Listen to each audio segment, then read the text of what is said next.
Hello students, আজকে তোমাদের সঙ্গে শুরু করছি অমরনাথ সিস্টার নিবেদিতার ক্লাস 11-এর ফার্স্ট সেমিস্টারের। এটা সিস্টার নিবেদিতার লেখা একটা অটোবায়োগ্রাফিক্যাল স্কেচ, যেটা নেওয়া হয়েছে অমরনাথ। এই অংশটা নেওয়া হয়েছে the master as I saw him বই থেকে, যেটা 1910 সালে স্বামী বিবেকানন্দ সঙ্গে যেটা 1910 সালে ছাপানো হয়েছিল। এবং এখানে স্বামী বিবেকানন্দর তার পুণ্যার্থীদের এবং সিস্টার নিবেদিতার সঙ্গে যে ভ্রমণ কাহিনী আছে অমরনাথ যাত্রা, সেই সম্পর্কে এটা বর্ণনা আছে। তো শুরু করা যাক। It was in the course of an open air meal in the Mughal gardens. এটা মোগল বাগানে খোলা আকাশের নিচে খাওয়া দাওয়ার সময় আছা বলে। অ্যাট শমি, আথাবল হচ্ছে একটা কাশ্মীরের শহর। দ্যাট শমি সাডেনলি অ্যানাউন্সড, হঠাৎ করে স্বামী বিবেকানন্দ ঘোষণা করলো, that he would go to Amarnath, যে সে অমরনাথে যাবে, উইথ দ্য পিলগ্রিমস, তীর্থযাত্রীদের সঙ্গে, and take his daughter with him, এবং তার কন্যাকে তার সঙ্গে নিয়ে যাবে। এখানে এই ডটারটা হচ্ছে ফিগারেটিভ, মানে এটা সত্যি সত্যি কন্যার কথা বলা হয়নি, এখানে নিবেদিতার কথা বলা হয়েছে। উইদিন আওয়ার লিটিল পার্টি, আমাদের এই ছোট্ট দলে, there were too much feeling of delighted congratulations, এখানে অনেকটাই অনুভূতি ছিল আনন্দপূর্ণ সৌদার্যের। For any obstacle to be put in the way of fortunate member, তাই কোনো সমস্যায় বা বাধাই আসেনি সৌভাগ্যবতী সদস্যদের, মেম্বারের। এখানে সৌভাগ্যবতী সদস্যের কথা বলা হয়েছে, সিস্টার নিবেদিতার কথা। মানে কেন বলা হয়েছে, যেহেতু এটা একটা হচ্ছে তীর্থযাত্রা যেখানে পুরুষদের সংখ্যা বেশি, সেখানে কারোর কোনো আপত্তি হয়নি যখন তার কথা ঘোষণা করা হয়েছে যে সেও যাবে। অ্যান্ড এডেড, এবং ঠিক হলো দাস, এইভাবে, as well as by the estate officer, একই রকমভাবে সেই আধিকারিক in charge of the journey, যে দায়িত্বে আছে এই যাত্রার, প্রিপারেশন ওয়েন্ট ফরওয়ার্ড, প্রস্তুতি চলতে লাগলো, ফর দিস ইউনিক এক্সপিরিয়েন্স, এই অনন্য অভিজ্ঞতার। কাশ্মীর সিমড, কাশ্মীরকে মনে হতো, ইন দোজ উইকস, ওই সপ্তাহগুলিতে, to be full of pilgrims, তীর্থযাত্রীতে পরিপূর্ণ।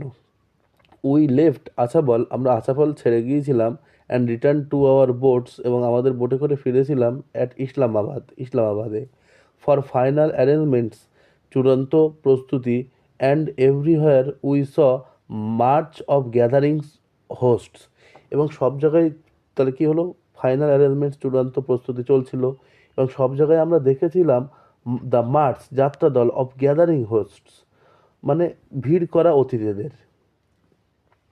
ইট ওয়াজ অল ভেরি কোয়াইট, এটা ছিল সম্পূর্ণ খুব নীরবতা বা স্তব্ধতা, অ্যান্ড অর্ডারলি, এবং সুশৃঙ্খল, অ্যান্ড পিকচারস্ক, এবং ছবির মতো। 2 or 3 thousand pupil would encamp in a field, 2-3 হাজার মানুষ তাঁবু গেড়েছিল একটা মাঠে, তাহলে এনক্যাম্প মানে কি, তাঁবু খাটানো, অ্যান্ড লিভ, এবং চলে গিয়েছিল। ইট বিফোর ডন, এবং এটাকে ছেড়ে চলে গিয়েছিল ভোরের আগে। With no trace of their occupations, তাদের কাজের কোনো চিহ্নই ছিল না।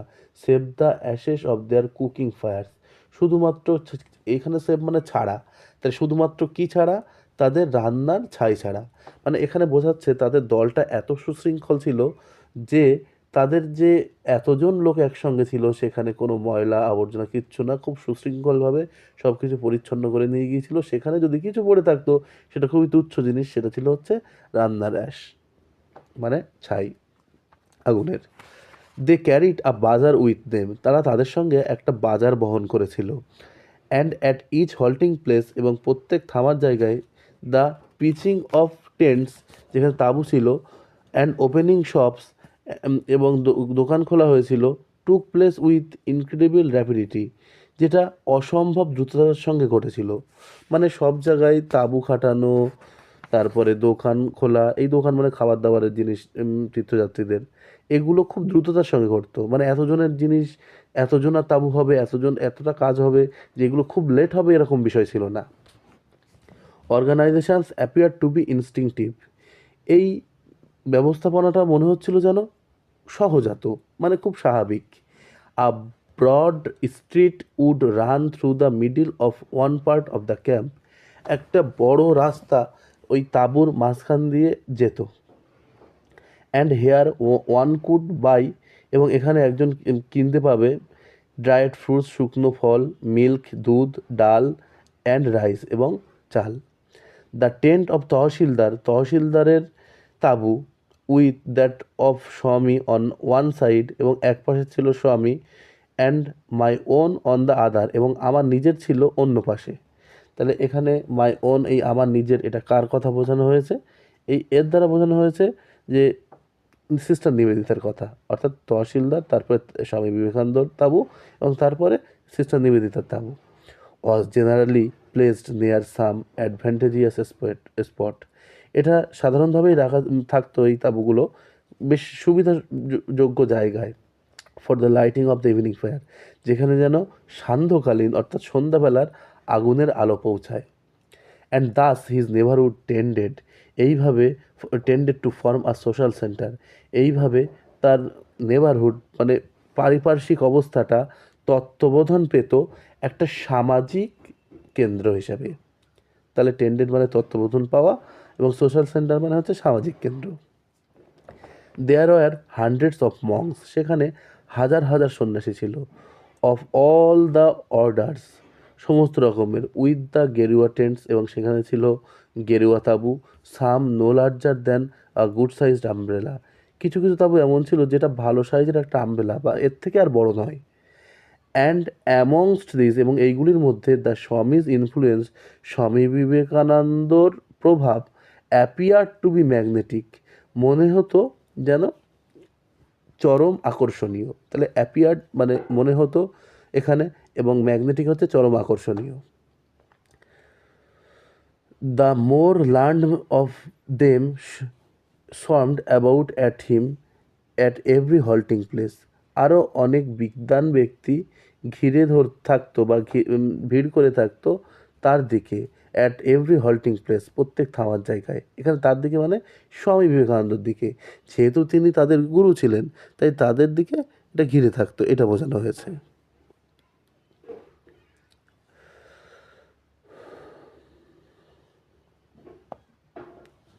ফিলিং হিজ টেন্ট, তার তাঁবুটা পরিপূর্ণ হতো, পরিপূর্ণ করতো। And remaining absorbed conversation through out the hours off day light, এবং দিনের বেলায় এইভাবে কথোপকথন চলতো।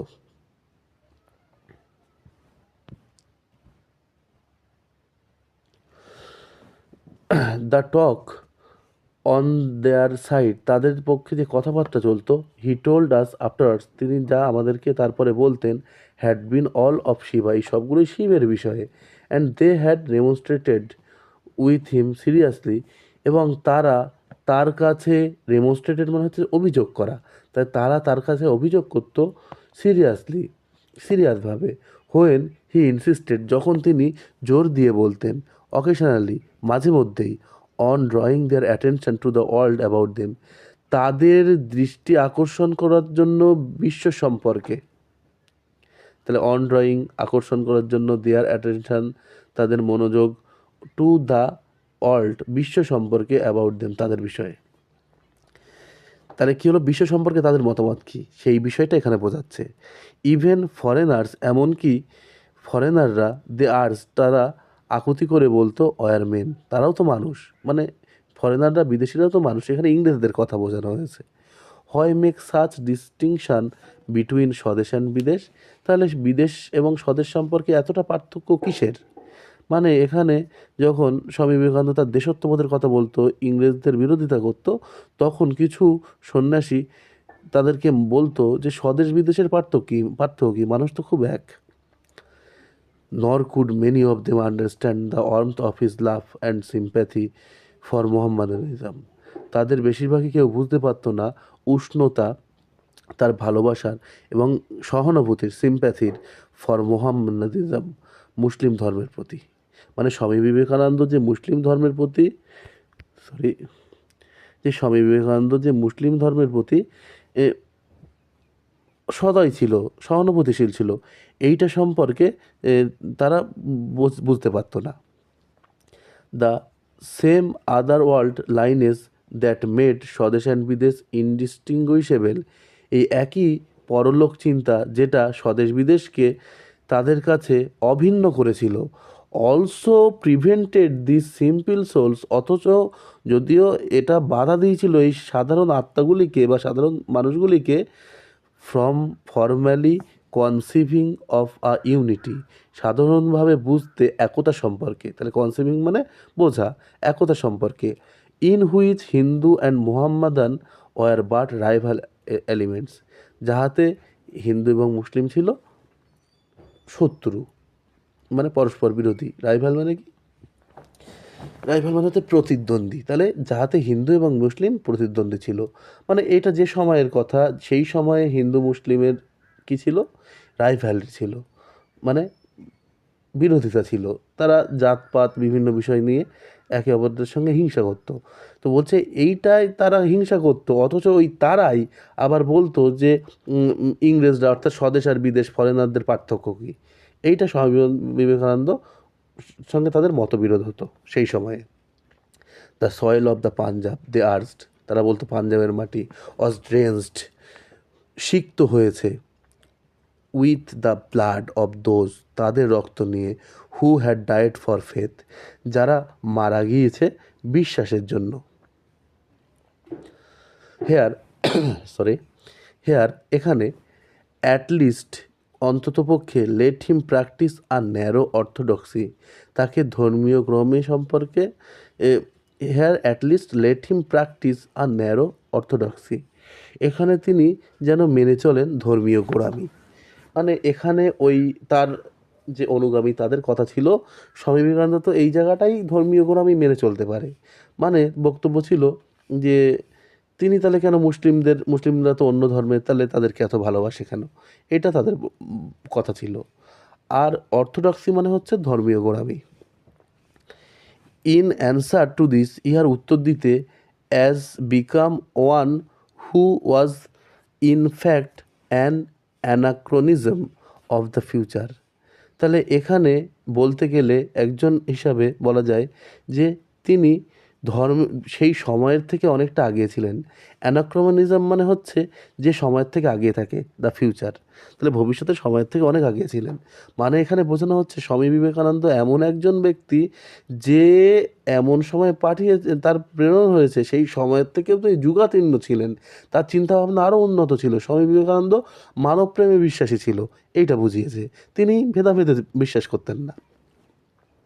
দ্য স্বামী মেড প্র্যাকটিক্যাল কনসেশন, স্বামী ব্যবহারিকভাবে এইটা মানিয়ে নিতেন, মানে এই যে মতবিরোধ, এই জায়গাটায় স্বামী বিবেকানন্দ কোনো তর্ক করতো না, এটা মানিয়ে নিত। অফ দ্য মোমেন্ট, সেই মুহূর্তে, that were expressive of his love for brethren, যেটা ছিল তার ভাইয়েদের প্রতি, ব্রেদারেন মানে ভাই, এই ভাই মানে হচ্ছে সাধু, সাধুদের প্রতি ছিল ভালোবাসা। And drove his principal home, এবং তার নীতিকে বাড়িতে রাখতেন, মানে তার নীতিকে আলাদা রাখতেন, সেটা বলছে। তার নীতি মানে স্বামী বিবেকানন্দ তিনি যুগাতীর্ণ, তিনি তো মানবপ্রেমে বিশ্বাসী, যদিও সাধুদের সঙ্গে মুসলিমদের বিষয়ে তার মনোমালিন্য ছিল, কিন্তু তিনি সেই বিষয়টাকে এখানে ইস্যু করেননি, তিনি নিজের মতটাকে চেপে রেখে তিনি তাদের সঙ্গে ঝামেলায় জড়াননি। To their minds with greater force and vehemence, যাতে করে তাদের মনে আসে আরও বৃহৎ শক্তি অ্যান্ড ভিহেমেন্স, ভিহেমেন্স মানে হচ্ছে দৃঢ়তা।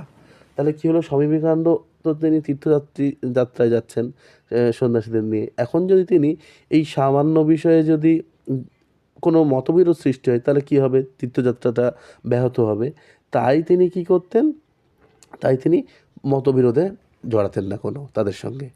But as he told the tale of his warm discussion, কিন্তু প্রায়ই তিনি বলতেন উষ্ণ আলোচনার সম্পর্কে গল্প।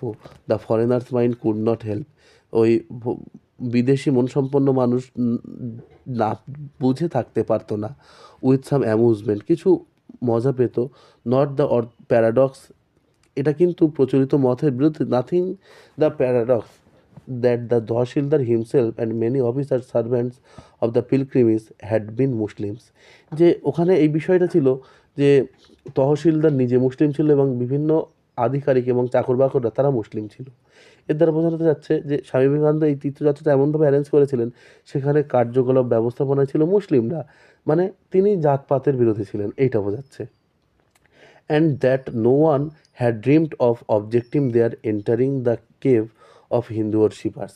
এবং এতে কেউই কোনো প্রশ্ন তোলেননি যে হিন্দু ওরশিপার অর্থাৎ হিন্দু পূজা অর্চনাকারীদের তাঁবুতে যে তারা থাকছে, তারা ঢুকছে, অর্থাৎ মুসলিমরা ঢুকছে, এতে কারোর কোনো অবজেকশন ছিল না, অভিযোগ ছিল না। On the ultimate arrival at the shrine, সে চূড়ান্ত পৌঁছানোই বা চূড়ান্ত জায়গায়, শেষ জায়গায় যে তারা পৌঁছাবে, শ্রাইনে, শ্রাইন মানে হচ্ছে মঠ বা মন্দিরে, মানে অমরনাথে যে পৌঁছাবে সেখানে মুসলিমরাও থাকবে, এখানে তার কোনো অসুবিধা ছিল না। দ্য তহসিলদার কেম আফটারওয়ার্ডস, তারপর তহসিলদার এলো। ইনডিড, তহসিলদার এলো indeed with a group of friends, তার একদল বন্ধুদের নিয়ে, বেগিং ফর্মাল অ্যাকসেপ্টেন্স বাই স্বামী অ্যাজ ডিসাইপেল, বেগিং মিনতি করে, ফর্মাল অ্যাকসেপ্টেন্স সাধারণ গ্রহণ, অ্যাকসেপ্টেন্স মানে কি গ্রহণ, বাই দ্য স্বামীর দ্বারা, অ্যাজ ডিসাইপেল মানে ডিসাইপেল হিসাবে, অর্থাৎ ডিসাইপেলের মানে হলো শিষ্য। তাহলে যে তারা স্বামীর কাছে এসছে শিষ্য হিসাবে, এই তারা যে শিষ্যত্ব গ্রহণ করতে এসছে স্বামীর কাছে, এটা নিয়ে অন্য কারোর কোনো অভিযোগ ছিল না। And this no one seemed to find any incongruous and surprising, এবং এতে কেউ দেখতো না কোনো কিছুই অসঙ্গত, ইনকংগ্রাস মানে অসঙ্গত, অর সারপ্রাইজিং অথবা অদ্ভুত বা বিস্ময়কর কিছু পেত না, যে মুসলিমরা এসে স্বামীর কাছে শিষ্যত্ব গ্রহণ করছে, এতে কারোর কোনো অসুবিধা ছিল না। তো তোমাদের প্রথম পার্ট এই অবধি। আমরা পরের গল্পে পরবর্তী পার্টের বাকি অংশ নিয়ে পার্ট 2 আসবো।